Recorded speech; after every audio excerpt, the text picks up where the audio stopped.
इस बार उत्तर प्रदेश की जनता ने मुद्दों पर वोट दिया और जनता के मुद्दों पर चुनाव किया। जनता ने अपने मुद्दों पे मतदान किया और भारतीय जनता पार्टी की बड़ी हार उत्तर प्रदेश में हुई है। जहां तक सरकार बनने का ना बनने का है, सरकारें बना करती हैं, सरकारें गिरा करती हैं। सरकार में बहुमत नहीं हो तो बहुत लोगों को खुश कर करके सरकार बनानी होती है। मुझे लगता है ये खुश करने की जो कदम चल रहे हैं, खुश करने के लिए जो फैसले हो रहे हैं, और सब गिनती का सवाल होता है। सरकारें जब खुश करके बनाई जाती हैं तो कोई और खुश कर देगा तो उधर चले जाते हैं लोग।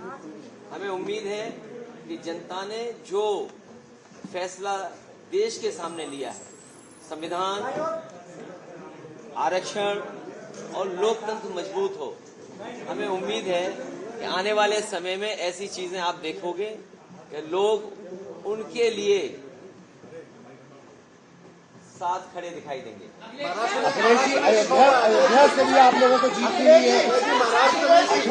कल से अयोध्या को लेकर लगातार बीजेपी वहां से हारी है। आपने भी देखे होंगे ऐसे में। देखिए, सच्चाई तो ये है कि भारतीय जनता पार्टी और सीटें भी हार जाती उत्तर प्रदेश में।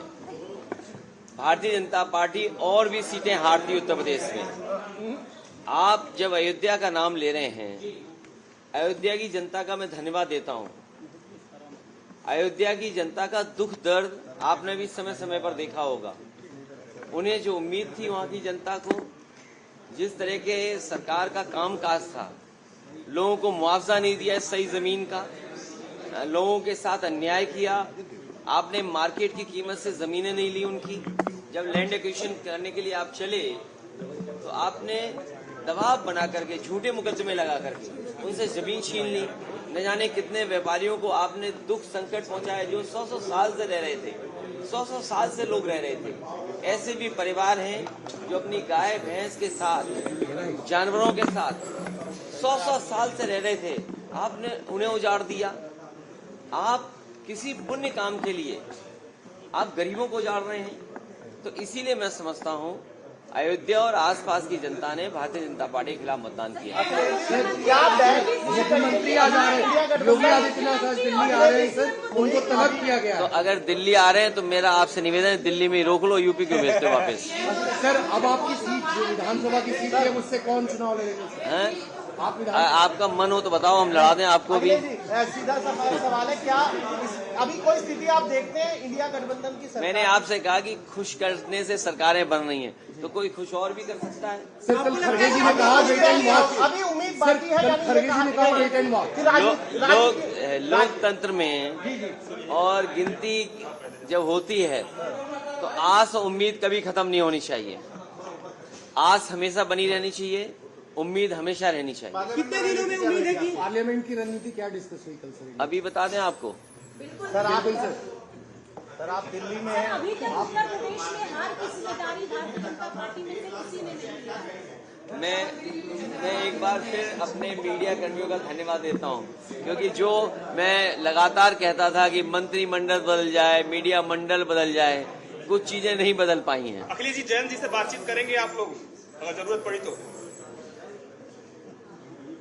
नौकरी का सवाल पे क्या जयंत जी से बातचीत? मैं समझता हूं अग्निवीर व्यवस्था तुरंत खत्म होनी चाहिए। जयंत जी से बातचीत करेंगे? सरकार को स्वीकार करना चाहिए कि उनकी गलती है कि उन्हें अग्निवीर जैसी व्यवस्था नहीं लानी चाहिए। अखिलेश जी, और न केवल अग्निवीर व्यवस्था खत्म होनी चाहिए, बल्कि बहुत से नौजवान जिनको रोजगार नहीं मिल पाया, फौज में जाना चाहते थे, उन्हें उम्र की छूट भी देनी चाहिए। अखिलेश जी, दिल्ली सीटों की उम्मीद थी और भी ज्यादा। एनडीए सरकार बनाने में लगी है और शपथ 8 तारीख को होने जा रही है। 7 तारीख को राष्ट्रपति ने समय ले लिया। तो अच्छी बात है, वो तो गिनती है, गिनती जिसके पास होगी राष्ट्रपति उसी को शपथ पे बुलाएंगे, फिर गिनती बदल जाएगी, फिर कोई और शपथ देगा। ये क्या बात हुई? तो शपथ चलती रहती है। अखिलेश जी, अरे मैंने बोल दिया भाई, हमें बचाओ। अखिलेश जी, हो गया। सर वेट एंड वॉच पे क्या जयंत चौधरी से बातचीत करेंगे आप लोग? राहुल जी ने भी आपकी तारीफ की है।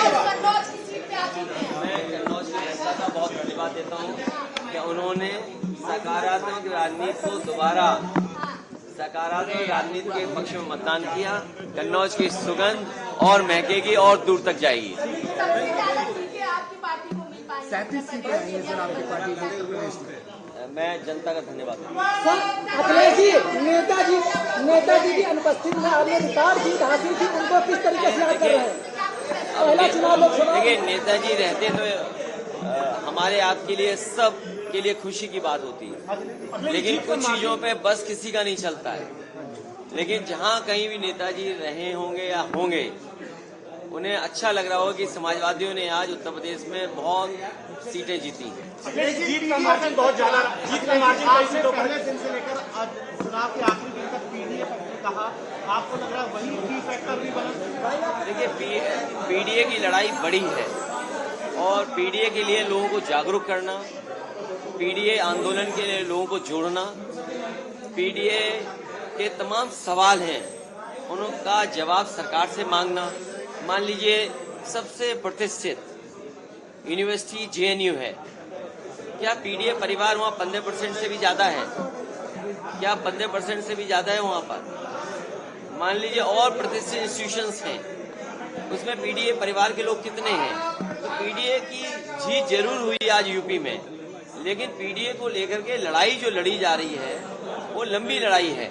जो बाबा साहब भीमराव अम्बेडकर जी लड़ते थे, डॉक्टर राममनोहर लोहिया जी ने जो अपने जीवन भर लड़ने का काम किया, नेताजी ने वो रास्ता हम लोगों को दिखाया है, उस रास्ते पे लगातार हम लोग चलेंगे।